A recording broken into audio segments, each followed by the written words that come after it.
स्वागत है आप सबका इस रोबोट लव ह्यूमन के सेकंड पार्ट में। ये इस कहानी का लास्ट पार्ट है। इस कहानी की शुरुआत में हम लोग देखते हैं हुगो की मॉम। हुगो को कह रही है तुम ये सब कुछ इस सीएन की वजह से कर रहे हो ना।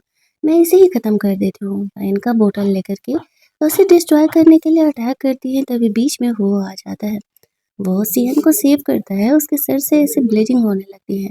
वो अपने सेक्रेटरी को कहता है मॉम को घर लेकर के जाओ, मैं उनसे बाद में बात करूंगा। आफ्टर दैट यहाँ पर वो सीएन को कह रहा होता है मेरे सर में बहुत तेज दर्द हो रहा है और मेरे लिए ऐसे फर्स्ट एड किट ढूंढ के लेकर के आओ। अब सीएन को यहाँ पे फर्स्ट एड किट पता नहीं था कहाँ है, तो वो जल्दी जल्दी ढूंढने लगती है। फिर वो फर्स्ट एड करती है होगा, वो उसे कहता है ऐसा नहीं है कि मुझे लोगों से मिलना जुलना पसंद नहीं है। मुझे भी लोगों से हाथ मिलाना, उन्हें हग करना, एक नॉर्मल इंसान की तरह जीने का बहुत ही मन करता है। लेकिन मेरी ज़िंदगी नॉर्मल लोगों की तरह है ही नहीं। सियन उससे पूछती है कि आखिरकार ऐसा क्यों है तुम्हारे साथ? वो उसे बताता है कि मैं शुरुआत से ऐसा नहीं था। बचपन में कुछ मुझे बच्चे बहुत ही बुली किया करते थे और धीरे-धीरे इन बातों का ट्रॉमा मेरे माइंड में बैठ गया। और इस वजह से मुझे ह्यूमन्स पर ट्रस्ट ही नहीं हुआ और मैं कभी उनसे ढंग से बात नहीं कर पाया। ये ट्रॉमा के बारे में मेरी फैमिली में किसी को नहीं पता है। और फिर ये सारी बातें सुन कर के सियन उससे पूछती है, ओह! इट मीन्स कि लिली तुम्हारी सेवियर है। वो उससे बोलता है, उस समय एक लड़की ने मेरा हेल्प ज़रूर किया था। हमारी बीच अच्छी दोस्ती हो गई थी, लेकिन फिर मेरा तबीयत बहुत खराब हो गया और उसके बाद मुझे उस लड़की का शकल ही नहीं याद है। लिली ने बोला कि उसने मेरा हेल्प किया था, तो मुझे मजबूरन उस पर भरोसा करना पड़ा। सियन को ये बातें बता रहा होता है और बोलता है कि ये तुम पहले इंसान हो जिसको कि मैंने ये अपनी लाइफ के सीक्रेट्स शेयर किए हैं और मुझे भी नॉर्मल जीना पसंद है। मैं सबको परेशान नहीं करना चाहता। उस वजह से मैं कभी रिलेशनशिप में नहीं रह पाया। मेरा कभी कोई फ्रेंड नहीं बना। सियन को वो पर काफ़ी तरस आ रहा था। वो जब सियन को कहता है कि वो भी नॉर्मल लोगों की तरह एक दूसरे को हग करके वो फीलिंग पाना चाहता है, तो सियन को अचानक वो पर तरस आने लगता है और वो आगे बढ़ के उसे हग कर लेती है। सियन उससे पूछता है कि वो क्या कर रही है, तो वो उसे झूठ बोल देती है कि उसके रोबोट का फ्रेंड मोड ऑन है। तो इस सिचुएशन का फ़ायदा उठाते हुए वो भी सियन को हग कर लेता है, क्योंकि वो उसे कभी उसके करीब जाने ही नहीं देती थी।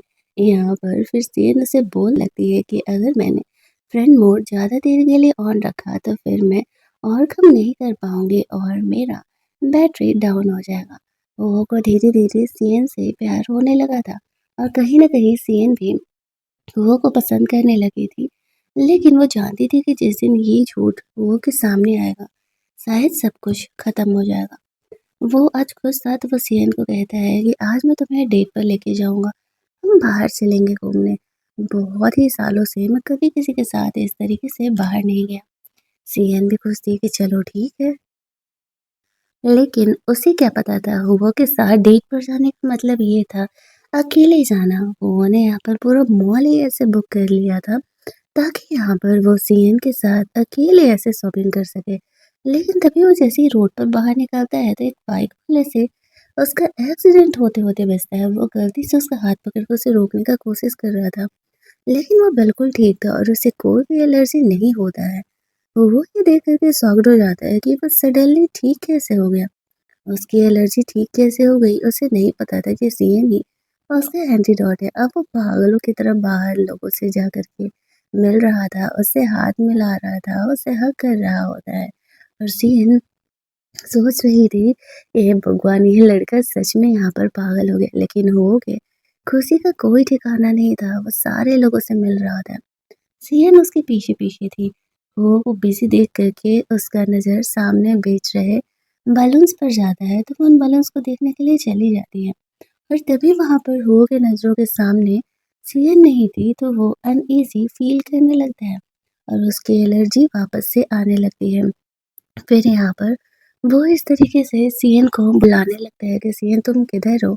जब सीएन उसे देखती है कि वो परेशान है, तो वो तुरंत ही उसके पास चली जाती है और जैसे ही वो उसके पास जाती है, वापस से वो की एलर्जी ठीक हो जाती है। तब उसे डाउट होता है कि ये सब कुछ सीएन की वजह से हो रहा है। इट मीन्स कि जब ये मेंटल प्रॉब्लम है, तो सीएन उसे वो प्रोटेक्टिव फील देती है जिस वजह से कि हुओ को ये एलर्जी नहीं होता है दूसरे लोगों को टच करने पर। वो सीएन को यही बोल रहा होता है कि शायद तुम मेरी एंटीडोट हो। आगे बढ़कर के वो सीएन के फॉरहेड पर किस कर लेता है। सीएन के लिए तो ये सब कुछ बहुत ही रोमांटिक था क्योंकि वो तो एक ह्यूमन है ना, भले ही वो यहाँ पर उसे एक रोबोट की तरह ट्रीट कर रहा है। और तभी वहाँ पर सीएन का भाई वहाँ से गुजर रहा था तो वो देख करके शॉक्ड रहता है कि वो दोनों इतने लवी टवी क्यों हो रहे हैं। अब वो यहाँ पर आकर के वो से गुस्सा करने लगता है और उससे लड़ने लगता है कि वो उसके रोबोट के साथ ऐसा नहीं कर सकती है। वो अपने रोबोट को यहाँ से लेकर के जा रहा है, लेकिन वो उसे समझाने का कोशिश कर रहा था कि वो जो सोच रहा है वैसा कुछ भी नहीं है। उसका भाई तो यहाँ पर सीएन को उसकी सिस्टर की तरह ही ट्रीट करेगा ना, और भला वो उसे हुओ के साथ ऐसे लवी-डबी होने के लिए कैसे ही छोड़ सकता है। दोनों ही आपस में लड़ने लगते हैं कि सीएन किसके साथ जाने वाली है। सीएन उन दोनों को आपस में एक दूसरे के साथ लड़ने के लिए मना कर रही थी। वो दोनों से पूछ रहे होते हैं कि सीएन किसके साथ जाने वाली है। सीएन यहाँ पर बहाना करती है कि उसका बैटरी डाउन हो गया है और वो ऑफ होने की एक्टिंग करने लगती है। तो फिर यान उसे उठा के लेकर के जाता है ये कहते हुए कि ये मेरी रोबोट है और मैं लेकर के जा रहा हूँ इसे चार्ज में लगाने के लिए। बेचारा वो अकेले रह जाता है। लेबोरेटरी ले जा कर के वो सीएन पर डाँट लगा रहा था कि वो के इतने क्लोज़ कैसे हो सकती है, उसे ऐसा नहीं करना होगा। सीएन उसे बोलती है कि ऐसा कुछ नहीं है जैसा कि वो सोच रहा है, वो सच में उसे मशीन की तरह ट्रीट कर रहा है। ईयान कहता है ये ज़्यादा डेंजरस है, अगर हुओ को एक मशीन से प्यार हो गया तो वो ज़्यादा प्रॉब्लम है। कितना भी है तो तुम एक इंसान हो और जियाओ जो एक रोबोट है, वो रोबोट ही है। वो अगर तुमसे इमोशनली अटैच हो जाएगा तो फिर जब हम तुम्हें स्वैप करेंगे तो जियाओ से उसे वो फीलिंग नहीं मिलेगी और फिर उसके लिए भी पंगे बढ़ जाएँगे। वो तुमसे प्यार करने के लायक नहीं है, तुम उसे बॉयफ्रेंड बनाने के बारे में मत सोचना, हम दोनों की दुनिया बहुत ही अलग है। वो भाई के तौर पर सीएन को समझा रहा होता है। फिर वो उससे मिलने के लिए आता है। वो यान को रिक्वेस्ट कर रहा था कि वो सीएन को उसे सौंप दे। वो उसके इस टेस्ट में और ज़्यादा पैसे लगाने के तैयार है। लेकिन यान उसे बोल देता है कि नहीं, चाहे जो भी हो जाए, वो इस टेस्ट को आगे कंटिन्यू नहीं करेगा और वो ज़ियाओ को उसे किसी हालत में अब नहीं देने वाला है। उसे ये कॉन्ट्रैक्ट कैंसल करना है। वो कोई रोमांटिक डॉल्स नहीं बना रहा है जिससे कि वो अपनी नीड्स पूरी कर सके। इस बात पर वो उसे समझाता है कि तुम गलत थिंक कर रहे हो, मैं सीएन के बारे में ऐसा कुछ भी नहीं सोचता। मुझे इमोशनली उसकी ज़रूरत है। लेकिन यान मान नहीं रहा था तो वो उसका हाथ पकड़ के उसे रोकने की कोशिश करता है और जैसे ही वो उसे टच करता है, तो उसकी एलर्जी वापस से आ जाती है। तो उसे जल्दी-जल्दी खुद को वो दवा इंजेक्ट करना पड़ता है। ये देख कर के यान शॉक्ड हो जाता है कि क्या चल रहा है। वो उसे बताता है जैसा कि तुमने देखा कि मैं बीमार हूँ। मुझे ह्यूमन्स के स्किन टच से एलर्जी है एक्चुअल में। जब भी मैं किसी इंसान के करीब जाता हूँ तो मुझे ऐसे ही एलर्जी होने लगती है। और जो सीएन है, वो एक्चुअल में मेरी एंटीडोट है। सीएन के साथ रहने से एक्चुअल में मैं काफ़ी ज़्यादा पहले से बेहतर हो चुका हूँ। उसी की वजह से वो मैं नॉर्मली लोगों से मिल पा रहा था, बात कर पा रहा था। और वो डे 1 था जब मैंने इतनी ज़्यादा खुशी महसूस की थी और फर्स्ट टाइम मेरा वो एलर्जी नहीं आया था। इसी वजह से मैंने इमोशनल होकर के सीएन के फॉरहेड पर किस कर लिया था। मैं अपने सारे मशीन्स को जितने मैं घर पे रखता हूँ उन्हें प्यार जताने के लिए ऐसा ही करता हूँ। मैं उस रोबोट के बारे में कोई भी गलत ख़यालात नहीं रखता। देखो, मुझे एक और मौका दो, मैं प्रॉमिस करता हूँ कि मैं उसके करीब नहीं जाऊँगा। ईयान कहता है ठीक है, मैं सोच के बताता हूँ। वो घर पे सीएन के आने का इंतज़ार कर रहा होता है। उसका सेक्रेटरी उसे आराम करने के लिए बोलता है लेकिन वो जा नहीं रहा था कमरे में। तभी वहाँ पर सीएन वापस से रोबोट बन के आ जाती है। वो खुश होकर के उसे हग करना चाहता था लेकिन खुद को रोक लेता है। ये कहते हुए मैंने तुम्हारे भाई से प्रॉमिस किया है कि मैं तुम्हें टच नहीं करूँगा। चलो, मैंने तुम्हारे लिए तुम्हारा एक अलग कमरा तैयार किया है, तुम अब से वहीं रहोगी। वो सीएन को उसका रूम दिखाने के लिए लेकर के जाता है, जहाँ पर रोबोट से रिलेटेड काफ़ी सारी उसकी पसंद की चीज़ें रखी हुई थी। ये देख कर के सीएन खुश हो जाती है। वो बोलता है कि मैंने तुम्हारे लिए कुछ अच्छे-अच्छे ड्रेसेस भी यहाँ पे रखे हुए हैं। तुम्हें हर रोज़ ये सेम ड्रेस पहनने की ज़रूरत नहीं है। हाँ, उसके कमरे में बेड नहीं था क्योंकि वो इंसान नहीं है। ह्यूमन है तो ह्यूमन को सोने की ज़रूरत होती है। नींद की ज़रूरत होती है, ना कि रोबोट्स को। तो सीएन इस चीज़ के लिए कोई भी कंप्लेंट नहीं करती है क्योंकि कमरे में सोफ़ा था, तो वो उसमें एडजस्ट कर लेती। अब वो उससे कहता है, "मैं चाहता हूँ कि तुम इन ड्रेसेज़ में से कोई एक मुझे पहन कर के दिखाओ।" फिर वो बाहर जा कर के वेट कर रहा था सीएन। जब उनमें से एक ड्रेस पहन कर के आती है, तो वो काफ़ी ज़्यादा वाली प्रिटी लग रही थी और वो ये देख कर के काफ़ी खुश हो जाता है कि उसकी पसंद काफ़ी अच्छी है। वो सीएन से कहता है कि आज से तुम एक नॉर्मल इंसान की तरह मेरे साथ रहने वाली हो। बस मैं कभी तुम्हारे करीब जाने का कोशिश नहीं करूँगा। यहाँ पर वो सीएन के साथ रहने भर से ही बहुत खुश था। ये सब कुछ अभी चल ही रहा होता है कि वो अपने सेक्रेटरी को कॉल करता है कि वो 10 मिनट में कंपनी आ रहा है। उसका सेक्रेटरी कहता है क्या सबको हटाना पड़ेगा? वो बोलता है नहीं, सबको नॉर्मली रहने दो। वो सीएन के साथ कंपनी पहुँचता है, जहाँ पर कि सारे लोग पहले की तरह उससे दूर थे, तो वो सबसे नॉर्मली बात करते हुए, हाथ मिलाते हुए, सबको शाबाशी देते हुए आगे बढ़ रहा था। सब ये देख कर के शॉक थे कि वो होगा क्या है? ऐसा कैसे हो सकता है वो अचानक से लोगों से इंटरैक्ट कर रहा है और आज तक उसके आने से ऑफिस के सारे लोगों को हटाना पड़ता था। वो कहता है कि अब वो नॉर्मल हो चुका है और किसी को उससे दूर होने की ज़रूरत नहीं है। वो नॉर्मली लोगों के बीच बैठ कर के मीटिंग कर पा रहा होता है और ये छोटी-छोटी चीज़ें उसके लिए उसकी ज़िंदगी की सबसे खुशी की बातें थी। ये सब कुछ सीन की वजह से हो रहा था। ऑफिस का आज का डे 1 उनका कंप्लीट होता है और वो बहुत ही खुश था कि वो एक नॉर्मल इंसान की तरह है। वो सीएन के साथ वॉक करते हुए घर लौट रहा था क्योंकि उसे लोगों के बीच ज़्यादा से ज़्यादा रहना पसंद आ रहा था। वो भी ये खुशी देख कर के सीएन को लग रहा था कि शायद वो गलत कर रही है। वो उसे कहते कि अगर तुम एक इंसान होती तो शायद मैं तुमसे प्यार कर बैठता। सीएन उसे बताने ही वाली थी कि वो सच में एक इंसान है। तभी ऐसे स्नोफॉल होने लगता है और वो उसका फ़िक्र करने लगता है कि यहाँ पर स्नोफॉल की वज़ह से कहीं वो भीग ना जाए और उसका सिस्टम ख़राब ना हो जाए। इस चक्कर में दोनों काफ़ी पास आते हैं। सियन यहाँ पर हो की बातों को लेकर के इमोशनल तो थी ही और उसे ऊपर से पसंद भी करती थी। तो वो आगे बढ़ के हो को लिप्स पर किस कर लेती है और ये देख कर के हो का ये रिएक्शन देख कर के वो शॉक हो जाता है और बोलने लगता है कि वो ये क्या कर रही है। सियन उसे कहती है कि मुझे लगा कि शायद तुम मुझे किस करना चाहते हो। इस बात पर वो उसे कहता है हाँ, लेकिन तुम एक रोबोट हो और मैं एक इंसान। अगर हम ये करते हैं तो ये गलत है और तुम अपना फ्रेंड मोड ऑफ करो। तुम ऐसा नहीं कर सकती, तुम्हारा भाई वरना तुम्हें मुझसे छीन लेगा। ऐसा बोल करके वो गुस्सा करके घर चले जाता है। सियन को समझ नहीं आता है कि वो रिएक्ट कैसे करे।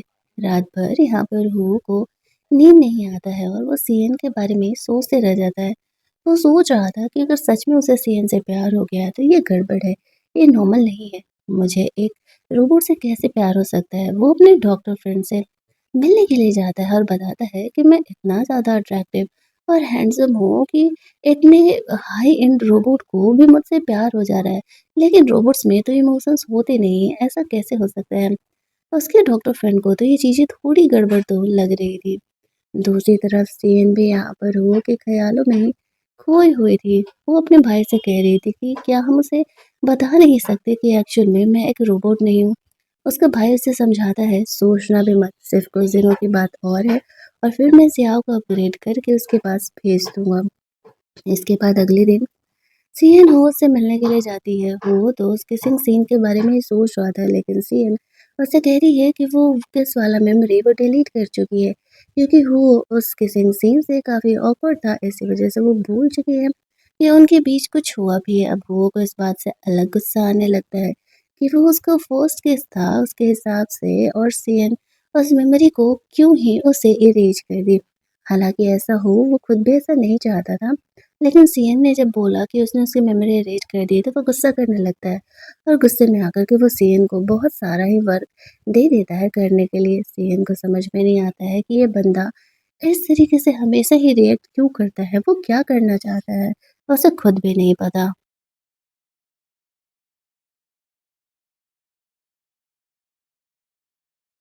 वो फिर अपने डॉक्टर फ्रेंड से मिलने के लिए जाता है और उसे बताता है कि एक्चुअल में सीएन ने वो मेमोरी ही डिलीट कर दिया है। उसको डॉक्टर फिर समझाता है, ये तो अच्छा ही है ना, तुम दोनों के बीच चीज़ें यहाँ पर ऑकवर्ड नहीं होगी। लेकिन वो ऐसा नहीं चाहता था। वो घर पे जाता है, सीएन पहले की तरह ही उसका इंतज़ार कर रही होती है। लेकिन यहाँ पर वो ने अब डिसाइड कर लिया था कि नहीं, शायद सीएन के साथ अब एक रोबोट और एक इंसान का रिलेशनशिप मेंटेन करने का वक़्त आ गया है। वो लिली से मिलने के लिए जाता है और उससे बोलता है कि तुमने बचपन में मेरा जान बचाया था। उसके बदले में मैं तुमसे एंगेज्ड होने के लिए तैयार हूँ। लिली को समझ नहीं आ रहा था कि हुओ को हुआ क्या? अचानक से वो उससे एंगेज होने के लिए कैसे रेडी हो गया? लेकिन वो इस चीज़ के लिए काफ़ी खुश थी। वो उससे कहता है कि हमें ज़्यादा तामझाम यहाँ पे करने की ज़रूरत नहीं है। हम कल ही एंगेज्ड होंगे। लिली बहुत खुश हो जाती है। आफ्टर दैट अगली मॉर्निंग वो सियन को भी अपने साथ लेके जा रहा था क्योंकि उसे उसकी ज़रूरत थी वहाँ पर ह्यूमन से इंटरैक्ट जो करना था। सियन उसे पूछती है कि हम कहाँ जा रहे हैं? वो उसे कहता है रोबोट के हिसाब से तुम बहुत ही ज़्यादा सवाल कर रही हो। फिर वो लोग वहाँ वेन्यू के लिए निकल जाते हैं। वहाँ जाकर के सियन को पता चलता है कि वो और लिली दोनों एंगेज्ड हो रहे हैं। उस बेचारी का दिल टूट जाता है। वो वॉशरूम जाता है, सियन उसके पीछे-पीछे जाती है। वो उसे बोलती है कि तुम लिली से प्यार नहीं करते, तो फिर तुम उससे एंगेज्ड क्यों हो रहे हो? वो उसे कहता है कि तुम एक रोबोट हो, रोबोट की तरह रहो, तुम्हें मेरे पर्सनल लाइफ में इंटरफेयर करने का कोई हक नहीं है। क्या अगर मैं लिली से शादी नहीं करूँगा तो तुम मुझसे शादी करोगी? सियन के पास इस बात का कोई जवाब नहीं था। वो उसे कहता है कि तुम तो बस एक रोबोट हो, एक मशीन, एक कोड का फॉर्मेट हो जिसमें कोई इमोशंस नहीं है और तुम मुझे यहाँ पर शादी और प्यार-मोहब्बत के ज्ञान देने के लिए आई हो। जो मैं कर रहा हूँ, वो सही कर रहा हूँ। बस मेरी कंपेनियन बन कर के यहाँ पर ये पार्टी अटेंड करो, फिर हमें घर जाना होगा। ये बोल कर के वो बाहर निकलता है जहाँ पर कि एंगेजमेंट के सारे प्रोसेस को स्टार्ट किया जाता है।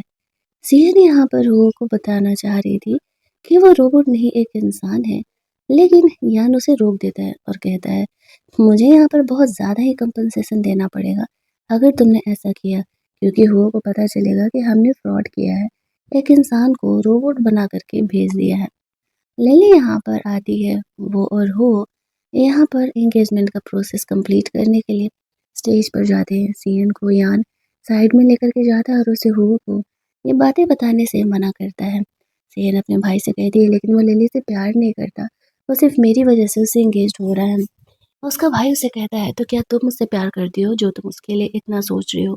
तुम्हें नहीं लगता है कि थोड़ा गलत हो जाएगा अगर तुम ऐसे उसके पर्सनल लाइफ में इंटरफेयर करोगी, तो ये एंगेजमेंट हो जाने दो। वो सीएन से कहता है ये एंगेजमेंट होने के बाद ही वो डिसाइड करेगा कि क्या करना है और वो उससे बात करेगा। ऐसा बोल करके वो एंगेजमेंट करने के लिए चले जाता है। बातों-बातों में वो उससे पूछता है कि उसने उसकी जान बचाई थी, तो क्या उसे उसकी मेमोरी याद है, हुआ क्या था? उसकी मॉम यहाँ पर बीच में आती है और कहती है कि बचपन की बातों को क्यों लेकर के बैठे हुए हो तुम? अभी प्रेज़ेंट की चीज़ों को लेकर के चलो और ज़्यादा मत सोचो। इसके बाद फाइनली यहाँ पर वो और सीएन का एंगेजमेंट हो ही जाता है और लिली यहाँ पे नहीं रुक पाती है। हालाँकि वो बहुत ही सैड थी। घर जाने पर सीएन हुआ से कह रही थी अब तो तुम्हारी एंगेजमेंट हो गई है तो क्या वो उसे जॉब से निकाल देगा, लेकिन वो उसे कुछ नहीं बोलता है। तभी वहाँ पर लिली आती है और कहती है कि एक्चुअली में तुम्हारी मॉम ने बोला है कि मैं यहाँ पर शिफ्ट हो जाऊँ और फिर हम दोनों का वैसे भी एंगेजमेंट तो हो चुका है, शादी जल्दी ही होने वाला है।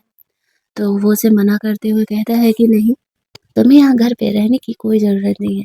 वो कहती है ये बातें तो तुम जा कर के अपनी मॉम को बताओ, मुझे नहीं। तो मजबूरी में उसे यहाँ पर उसे रखना पड़ता है। अब वो यहाँ पर कह रही होती है जब मैं आ ही गई हूँ तुम्हारा ख़्याल रखने के लिए, तो लिली को जॉब से निकाल दो।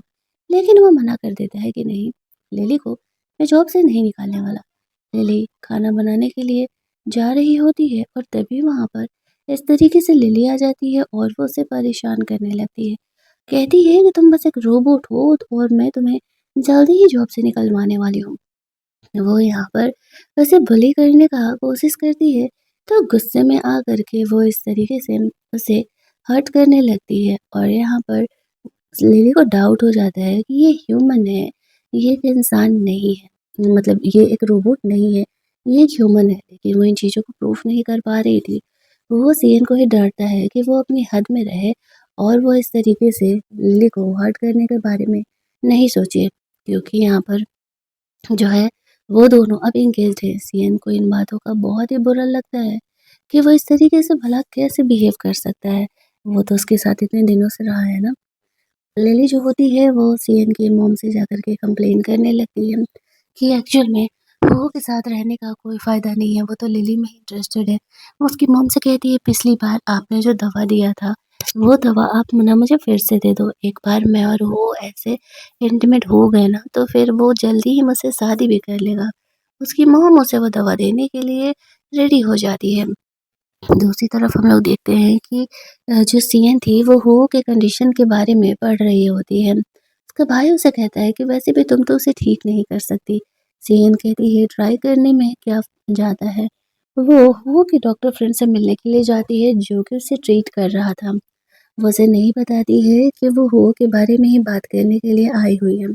वो उसे सेम पेशेंट का सिचुएशन बता करके उसे डिस्कस करती है कि ऐसे पेशेंट को कैसे ठीक किया जा सकता है। उसका डॉक्टर फ्रेंड सीएन को बोलता है कि मेरे पास भी एक पेशेंट है, लेकिन उसकी लाइफ में रिसेंटली शायद उसका प्यार आया है। इस वजह से वो पहले से काफ़ी ज़्यादा नॉर्मल हो चुका है और वो लोगों से वो नॉर्मली अब मिल पा रहा है। सीएन डॉक्टर के सारे बातों को ध्यान से सुनती समझती है और फिर प्रिकॉशन वगैरह के बारे में बात करके वहाँ से बाहर निकलती है। जैसे ही वो वहाँ से बाहर निकल रही थी, वो अपने डॉक्टर से मिलने के लिए जा रहा होता है। लेकिन वो सीएन को नहीं देख पाता है और ना ही सीएन उसे देख पाती है। फिर वो इस तरीके से अंदर चले जाता है अपने डॉक्टर फ्रेंड से मिलने के लिए। जब वो उससे मिलने के लिए जाता है तो उसका डॉक्टर फ्रेंड उसे बताता है कि एक लड़की आई थी, बिल्कुल तुम्हारी ही तरह एक और पेशेंट उसके पास भी है। उसे भी ह्यूमन के टच से ऐसे ही एलर्जी है। वो सोच रहा होता है कि ये प्रॉब्लम तो इतनी ज़्यादा यूनिक है, इतनी आसानी से एक ही शहर में कोइंसिडेंटली एक ही डॉक्टर के पास सेम पेशेंट कैसे आ सकता है। यहाँ पर जो उसका डॉक्टर फ्रेंड था वो हो को कांग्रेचुलेट विश कर रहा होता है लिली से एंगेजमेंट करने के लिए। इधर लेबोरेटरी में सीएन जो रोबोट जियाओ थी उससे अपने तरीके के कुछ जो चीज़ें थी उसमें फ़ीड करने का कोशिश कर रही थी ताकि जब वो चली जाए, तो वो इस तरीके से ज़िया और सीएन में डिफ़रेंस ना फ़ील कर सके। लेकिन तभी यान की मॉम आती है और वो सीएन पर गुस्सा करना चाहती है कि तुम रोबोट को ख़राब करने का कोशिश कर रही हो ताकि तुम हो से शादी कर सको और अमीर बन सको। सीएन को भी गुस्सा आ जाता है और कहती है कि हाँ, वो यही तो चाहती है। यान उसका भाई बीच में आता है और अपनी मॉम को कहता है कि वो सीएन को हमेशा ही ऐसे क्यों डाँटती रहती है, लेकिन बात बहुत ज़्यादा ही आगे बढ़ जाता है। सीएन अपनी मॉम पर गुस्सा करने लगती है कि उसकी मॉम खुद की मॉम है और वो उसके साथ ऐसे बिहेव कैसे कर सकती है। वो लड़ झगड़ करके वहाँ से बाहर जाने लगती है। चीज़ें तो आज आउट ऑफ कंट्रोल ही होने लगी थी। यान उसे संभालने का कोशिश कर रहा था। उसकी मॉम लड़का-लड़की में बहुत ही फ़र्क करती थी और वो हमेशा ही अपने बेटे से अच्छा बिहेव करती थी। सियान वहाँ से निकल रही थी तभी वो लिली से टकराती है। लिली उसे पहचान नहीं पाती है, वो जल्दी से मास्क पहन लेती है। लिली से कहती है कि तुम तो वो लेबोरेटरी की हेल्पर हो ना, चलो मुझे अंदर लेकर के चलो, मुझे कुछ बात करना है। सियान लिली को अंदर लेकर के जाती है। वो लोग पूछते हैं कि लिली यहाँ पर क्यों आई है? उस रोबोट जियाओ को देखते हुए लिली कहती है मैं तुम्हें 500 मिलियन ऑफर कर रही हूँ। इस रोबोट को तुम डिस्ट्रॉय कर दो और बदले में जो तुम्हारा 300 मिलियन का उधार है वो भी मैं चुकाने वाली हूँ। इतने पैसों का नाम सुन करके यान की मॉम तो तुरंत ही तैयार हो जाती है और कहती है हाँ हाँ ठीक है, आप जब कहो मैं इस रोबोट को डिस्ट्रॉय करने के लिए तैयार हूँ। लेकिन सेहन उससे कहती है कि अगर तुम्हें ये रोबोट नहीं पसंद है, तुम हुओ की फियांसे हो, जा कर के उससे बोलो ना कि वो कॉन्ट्रैक्ट कैंसल कर ले, ये हुओ के पास नहीं जाएगी।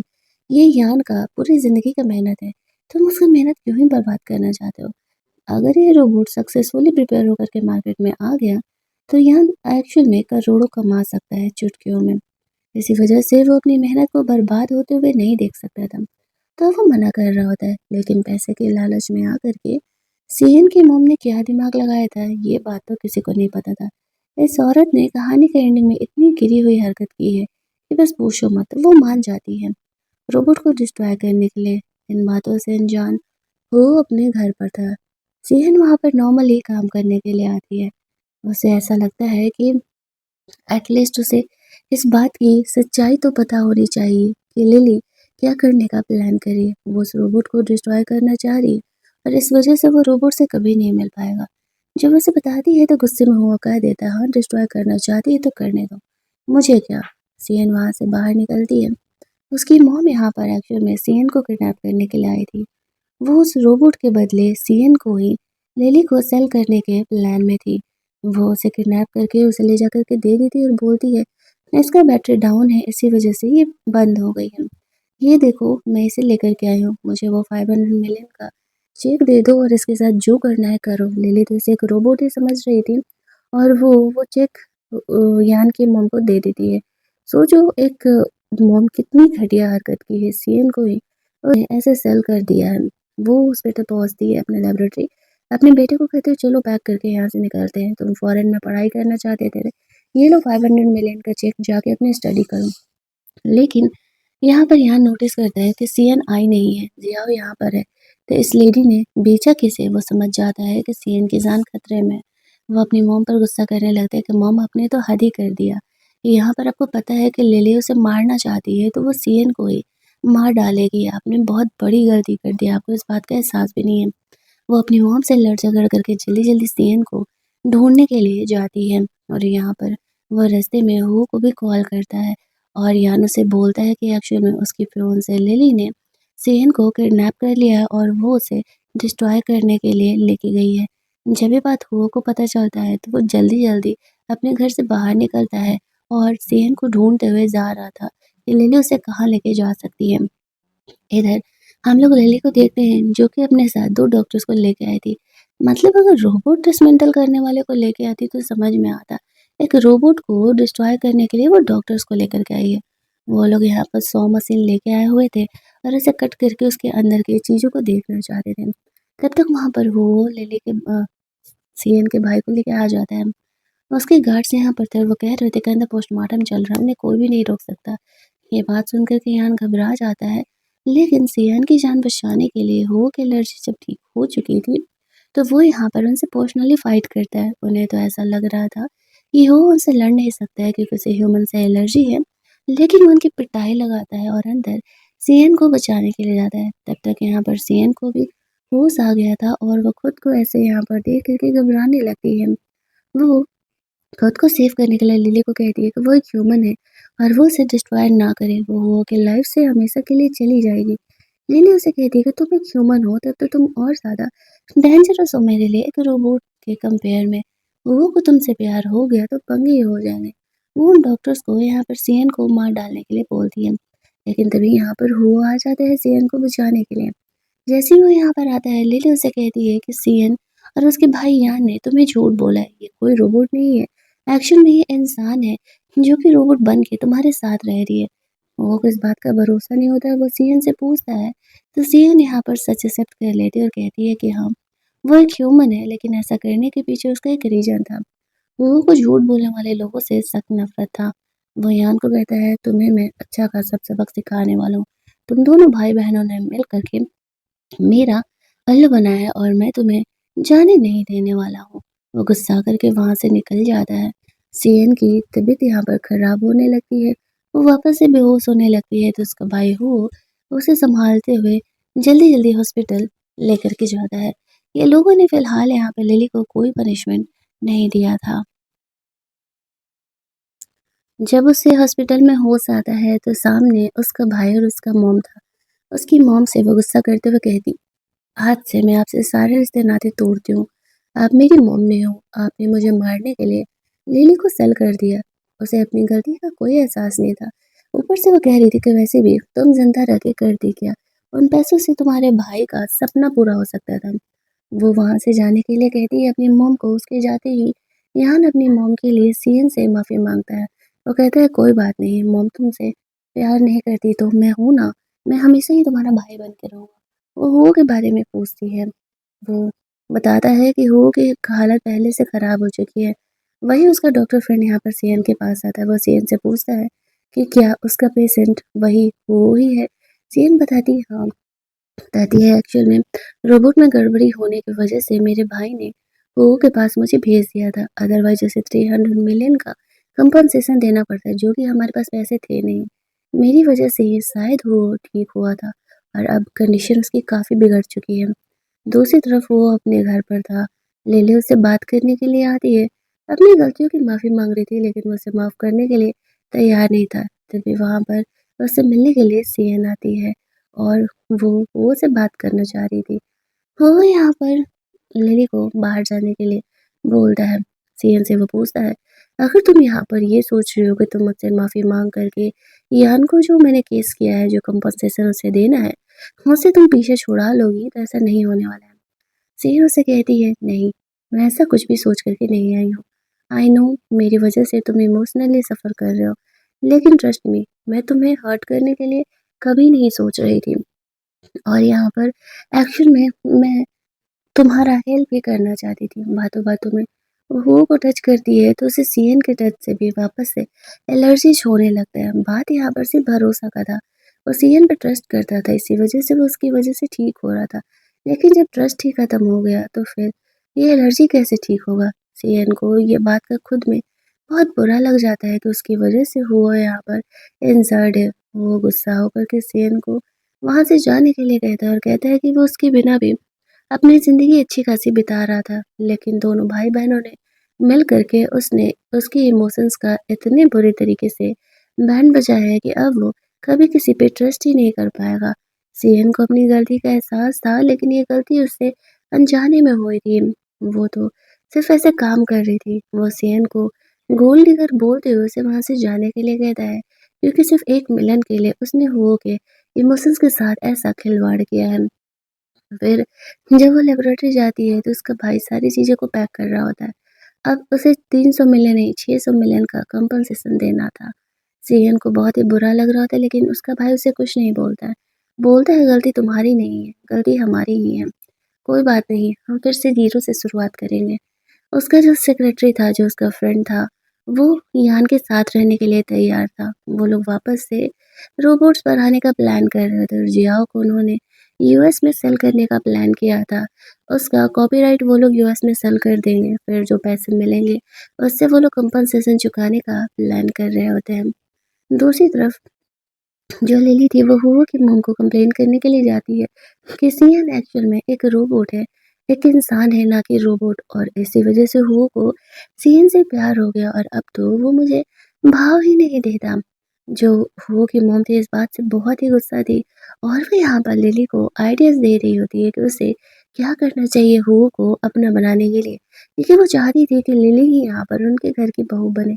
अमीर फैमिली से वो बिलोंग भी करती थी, वो कि बचपन की फ्रेंड भी थी, तो भला उसकी मॉम को और क्या ही चाहिए होगा।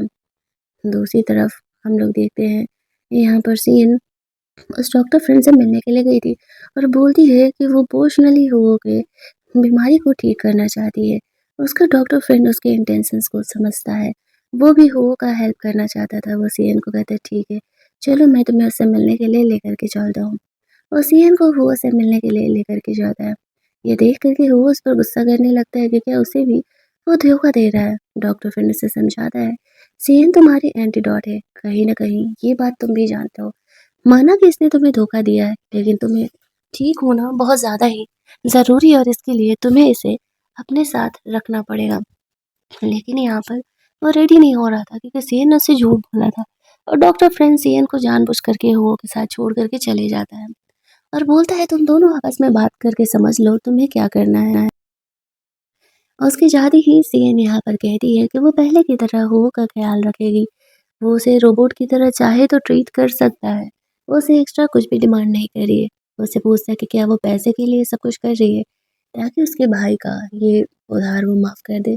सेहत कहती है, वैसे तो तुम्हें जो सोचना है तुम सोच सकते हो, लेकिन मैं पैसे के लिए यहाँ पर काम करने के लिए नहीं आई हूँ, क्योंकि मुझे गिल्ट है कि मेरी वजह से ठीक होने के बावजूद भी तुम यहाँ पर ये सब कुछ झेल रहे हो। एक बार तुम वापस से ठीक हो जाओगे तो फिर जैसा तुम चाहते हो मैं तुम्हारी लाइफ से चली जाऊँगी। वो यहाँ पर सीएन जो है वो अपना वो बर्थमार्क दिखाती है कि वो वही लड़की है जिसके साथ वो उस रात इंटीमेट हुआ था। वो सोचता है, ओह! इट मीन्स कि वो सच में कोई सपना नहीं था, वो उस रात सीएन के साथ ही था। इट मीन्स कि एक्चुअल में वो एक नॉर्मल इंसान की तरह रह सकता है। सीएन उसे कहती है, हाँ।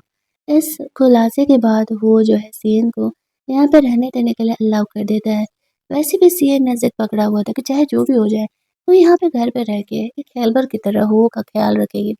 उसके खाने-पीने का, उसकी हर ज़रूरतों को वो पूरा करेगी। लेकिन जब तक वो यहाँ पर ठीक नहीं हो जाता, वो यहाँ से जाने नहीं वाली है। वो को मजबूरी में सीएन को रखना पड़ता है। लेकिन रात में बेचारे भाई साहब को नींद नहीं आ रहा था। सीएन के साथ जो उसके रोमांटिक मोमेंट थे वो उसके माइंड में चल रहे होते हैं और वो बार-बार खुद को समझा रहा था कि सीएन ने उसे धोखा दिया और उसे उसके बारे में नहीं सोचना है। अगली मॉर्निंग यहाँ पर लिली वो उसे मिलने के लिए आती है और वो उसके लिए लंच बना के लेके आई थी और लंच में एक्चुअल में लव ड्रग था।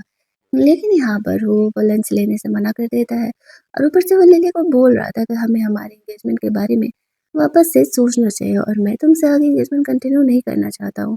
लिली उससे पूछती है क्या हुआ, सब कुछ सही तो चल रहा था। वो उससे कहते हैं कि मैं पूरी जिंदगी कभी तुम्हें टच नहीं कर पाऊंगा। इस बात का लिली गलत मतलब निकाल लेती है और उसे ऐसा लगता है कि वो कहना चाह रहा है कि वो कभी इंटीमेट नहीं हो सकता, उसका छोटू उस्ताद काम नहीं करता है। अब लिली पूरी जिंदगी बिना फिजिकल रोमांस के तो रह नहीं सकती। दैट्स व्हाई वो हो से कहती है सही बात है, तुम सही कह रहे हो, हमें सोचना पड़ेगा, हमें हमारी एंगेजमेंट के बारे में। ठीक है, मैं इस बारे में तुम्हें सोच करके बताती हूँ।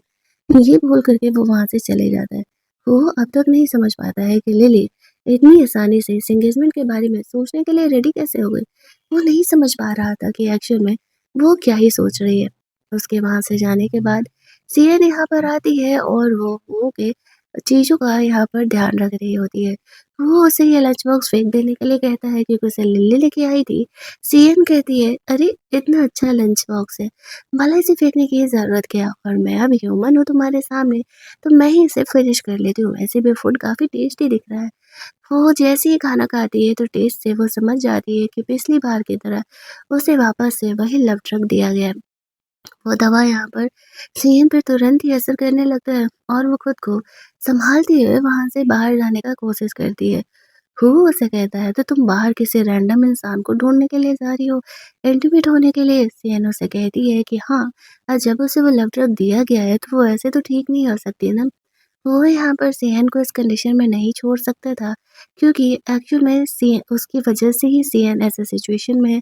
तो वो उसे वॉशरूम में लेकर के जाता है उसे काम डाउन करने के लिए। उसे काफ़ी देर तक ऐसे ठंडे पानी से उसे भिगो रहा होता है, जिस वजह से सीएन के बॉडी का टेम्परेचर डाउन हो जाता है। वो उसे कमरे में चलने के लिए कहता है तो बहुत देर तक पानी में इस तरीके से भीगने की वजह से वो बेहोश हो जाती है। ये देख करके वो काफ़ी परेशान हो जाता है कि कहीं इसकी तबीयत खराब ना हो जाए और फिर जल्दी-जल्दी उसे उठाते हुए कमरे में लेकर के जाता है। वो चेक करता है अब भी सीएन का बॉडी बहुत ज़्यादा हीटेड था। वो नोटिस कर पाता है कि सीएन के यहाँ साथ होने से वो वापस से ठीक हो चुका है और उसे अब कोई एलर्जी नहीं हो रही है। उसका डॉक्टर फ्रेंड यहाँ पर आता है, सीएन को एंटीडोट देते हुए कहता है तुम थोड़ा थोड़ा चिल होकर के करो, इतना हाई डोज तुमने सीएन को दी, इसकी बॉडी ये नहीं झेल पाएगी अगर मैं नहीं आता तो। वो उनसे कहता है ऐसा कुछ भी नहीं है, मैंने इसे ये दवा नहीं दिया। और डॉक्टर फिर से कहता है मुझे पता है कि तुम ठीक हो चुके हो, तभी तुम सीएन को वॉशरूम से कमरे तक लेकर के आ पाए हो। बात मानो गलती सबसे होती है, सीएन अच्छी लड़की है, मैं जानता हूँ कि वो तुम्हें हर्ट नहीं करना चाहती थी। एक बार सोचो उसके साथ रिलेशनशिप को कंटिन्यू करने के बारे में। ये बोल कर के वो वहाँ से चले जाता है। कुछ देर बाद जब सीएन को होश आता है तो वो हो को यहाँ देख कर के शॉक हो जाती है और उसे वापस से वही लगने लगता है कि क्या वो दोनों यहाँ पर वापस से इंटीमेट हुए हैं। वो यहाँ पर शुरुआत में सीएन को छेड़ रहा होता है। सीएन कहती है इट मीन्स कि तुम ठीक हो चुके हो और फिर तुम्हें मेरी ज़रूरत नहीं है। मेरा गिल्ट भी इस बात से ख़त्म हो जाएगा। लेकिन फिर वो झूठ बोल देता है और कहता है कि नहीं, मैंने तुम्हें नहीं किया, घर की मेड यहाँ पर तुम्हें यहाँ पे लेके आई हुई थी और एक्चुअल में हमारे बीच कुछ भी नहीं हुआ। क्योंकि उसे डर था कि अगर सीएन को ये पता चले कि वो ठीक हो चुका है तो फिर वो उसे सच में छोड़ कर के चली जाएगी। दैट्स व्हाई वो उसे झूठ बोल देता है। सीएन के मन में वापस से वो गिल्ट आ जाता है कि वो उसी की वजह से वापस से उसी ट्रॉमा से गुजर रहा है और यहाँ पर वो के साथ रहने का डिसाइड करती है। कहानी के एंडिंग में एक और बड़ा सीक्रेट रिवील होने वाला है जो कि अब तक हुओ को पता नहीं था। इधर लिली हुओ की मॉम से मिलने के लिए जाती है और बोलती है कि एक्चुअली में वो हुओ के साथ अपनी एंगेजमेंट को कैंसिल करना चाहती है। उसकी मॉम पूछती है क्यों, क्या हुआ? अब तक तो तुम हुओ के पीछे पड़ी रहती थी। लिली कहती है कि आपका बेटा नॉर्मल नहीं है, वो बेड पर परफॉर्म नहीं कर सकता और वो पूरी ज़िंदगी बिना फिजिकल इंटीमेसी के तो रह नहीं सकती। तो इसी वजह से वो इस एंगेजमेंट को कैंसिल करना चाहती है। ये बातें सुन कर के हुओ की मॉम को तो शुरुआत में भरोसा नहीं होता है। लिली कहती है हुआ ने खुद ये से बातें बोली हैं। तब जाकर के उसकी मॉम को यहाँ पर हार्ट अटैक आने लगता है और वो बेहोश हो जाती है। लिली जल्दी-जल्दी हुआ की मॉम को हॉस्पिटल लेकर के जाती है। वो यहाँ पर पहुँचता है। लिली हुआ को कहती है कि एक्चुअल में तुम्हारी मम्मा ठीक है। मैंने उन्हें बताया कि तुम्हारा छोटू उस्ताद काम नहीं करता है तो इसी वज़ह से उन्हें सदमा लगा, तुम सही कह रहे हो। एक्चुअल में हमें अलग ही हो जाना चाहिए और वो हुआ से अपना एंगेजमेंट तोड़ लेती है। वो काफ़ी खुश था हालाँकि जब उसे समझ समझ में आता है कि वो उसे इम्पोर्टेंट समझ रही है तो फिर भी उसे इस बात से कोई प्रॉब्लम नहीं था। साथ ही में यहाँ पर लिली उसे बताती है कि एक्चुअल में बचपन में मैंने तुम्हारी जान नहीं बचाई थी। तुम्हें एक गर्ल ने तुम्हारी हेल्प किया था जिसके कि पीठ पर ऐसे वो रेड हर्ट का वर्ड माँगे तो वो समझ जाता है कि वो कोई और नहीं, वो सीएन के बारे में ही कह रही है। वो सोच रहा था कि धरती गोल है और देखो तो किस्मत ने वापस से सीएन को उससे मिला दिया। लिली के वहाँ से जाने के बाद उसकी मॉम मुँह से कह रही होती है, तुमने मुझे ये बातें पहले क्यों नहीं बताई? अब उन्हें लग रहा था कि हो की शादी जल्द से जल्द किसी से करानी पड़ेगी वरना ये रूमर्स जल्दी ही बाहर आ जाएँगे और हमारी काफ़ी बेइज़्ज़ती होने वाली है। वो यहाँ पर अपनी मॉम को फ़िलहाल कुछ भी क्लैरिफ़िकेशन नहीं देता है और वो वहाँ से चले जाता है। दूसरी तरफ हम लोग यान की मॉम को देखते हैं जो कि सीएन पर गुस्सा कर रही थी कि उसके बेटे के साथ ये सब कुछ उसी की वजह से हुआ है। वो गुस्से में उसे थप्पड़ मारती है तो उनके पास से 10 मिलियन का ऐसा चेक गिरता है तो वो सीएन पर गुस्सा करने लगती है कि वो इतने पैसे अपने साथ रखी हुई है, 10 मिलियन का चेक लेकर के घूम रही है, तो वो उन्हें पैसे दे क्यों नहीं रही थी? तभी वहाँ पर वो आता है और बोलता है कि एक्चुअल में सीएन ने ये पैसे मेरी मॉम से लिए हैं शादी करने के लिए। एक्चुअल में हुआ भी कुछ और था। आज सुबह सीएन से मिलने के लिए हुओ की मॉम आई हुई थी और उसने यहाँ पर सीएन को वो पैसे ऑफ़र किए थे ताकि वो उसके बेटे से शादी कर सके। उसे पता था कि हुओ सीएन में इंटरेस्टेड है और पैसे के लिए सीएन तो हुओ से शादी कर ही लेगा। लेकिन यहाँ आते ही रेहान की मॉम कहने लगी कि जब तुम दोनों हस्बैंड वाइफ होने वाले हो तो तुम मेरे बेटे को जाने दो, तो कंपनसेशन माफ़ कर दो। इस बात पर हुओ से कहता है कि एक्चुअल में ना हमारे घर में बेटों से ज़्यादा बेटियों को माना जाता है। मैं यहाँ पर सीएन को माफ़ कर रहा हूँ, लेकिन आपके बेटे ने जो गलती किया है, उसे उसका पनिशमेंट तो मिल कर के रहेगा। भले ही उसे वो 600 मिलियन का कंपनसेशन ना देना पड़े, लेकिन 300 मिलियन का कंपनसेशन उसे देना पड़ेगा क्योंकि उसने फ्रॉड किया। उसके भाई को कोई प्रॉब्लम नहीं था। वो खुश था कि वो यहाँ पर सीएन को अपनाने के लिए तैयार है और वो उससे प्यार करता है। सिया यहाँ पर हुओ से माफ़ी माँगती है और कहती है कि वो अपने भाई को सेव करने के लिए उसकी मॉम से पैसे लिए। इस बात पर हुओ से कहता है कि मैं पूरी ज़िंदगी तुम्हारे साथ बिताना चाहता हूँ और अगर तुम पैसे के लिए मेरे साथ हो भी तो मुझे इस बात का कोई फ़र्क नहीं पड़ता है। और वो आगे बढ़ के सीएन को किस कर लेता है और इसके बाद इस कहानी की हो जाती है एक हैप्पी एंडिंग। तो रोबोट और ह्यूमन की लव स्टोरी अगर आपको अच्छी लगी होगी तो वीडियो को लाइक और शेयर करना मत भूलना। चैनल को सब्सक्राइब कर लेना ताकि कुछ और नई कहानियाँ जो कि काफ़ी रोमांटिक होती हैं आपके लिए मैं लेकर के आऊँ, तो आपसे नोटिफिकेशन मिस ना हो। चलिए जल्दी से मिल लेते हैं हम लोग एक और मस्त मस्त वाली कहानी के हिंदी वर्जन में। Keep watching. और हाँ, कहानी की एंडिंग में सिहन को पता चल जाता है कि हुआ पूरी तरीके से ठीक हो चुका है और इतना ही नहीं, बचपन में वो जिस लड़की को उसका हेल्प करने का बात करता था, वो कोई और नहीं सिहन ही है। इन सारी बातों को क्लियर आउट करते हुए हमारी ये कहानी यहीं पर एंड हो जाती है।